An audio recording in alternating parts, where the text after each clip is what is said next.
আমাদের এই নৃত্যনাট্যতে 3জন বাংলাদেশি শিল্পী আমাদের সঙ্গে ছিলেন, যাদেরকে পেয়ে আমরা খুবই অভিভূত। আমরা আশা করি আপনাদের এতটাই আনন্দ দিয়েছি যে আমরা এই ধরনের কাজ করার জন্য আবারও সুযোগ পাবো। প্রাচীন লোকগাথা, উপজাতিদের, সাঁওতালিদের, তাদের নাচ, গান, প্রেম, ভালোবাসা, সেসব নিয়ে প্রসেনজিৎ দত্তের লেখা টুসু ভাদু নৃত্যনাট্য। দুটো অনুষ্ঠান দর্শকদের মনোরঞ্জন করতে পেরেছে।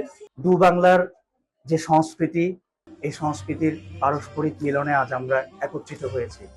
আসলে সংস্কৃতি এমন একটা জিনিস, সংস্কৃতির কোনো সীমানা হয় না। যদি সংস্কৃতির সীমানা থাকতো, আজকে আমরা সবাই এক জায়গায় এসে উপস্থিত হতে পারতাম না। বাংলাদেশ থেকে ভারতবর্ষে আইসিসির বৃত্তি নিয়ে পড়তে এসে আহমেদাবাদ কালীর বাড়ির মতো সাংস্কৃতিক সংস্থার সাথে যুক্ত হতে পেরে আমরা খুবই কৃতজ্ঞ। এই কাজটি আমাদের জন্য মোটেও সহজ ছিল না। প্রতি পদে ছিল নানাবিধ চ্যালেঞ্জ। প্রথমত, সম্পূর্ণ থিমটি ছিল বাংলার খাঁটি লোকসঙ্গীতের উপর ভিত্তি করে।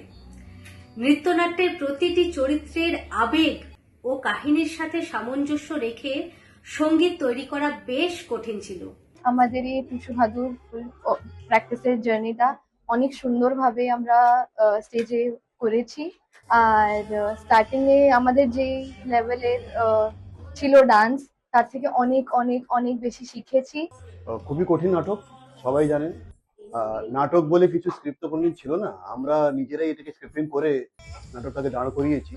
আর যিনি লিখেছেন ওনার নাম শ্রী প্রসেনজিৎ দত্ত, উনি ডাইরেক্টও করেছেন। খুব ভালো রেসপন্স আমরা অডিয়েন্সের কাছ থেকে পাচ্ছি।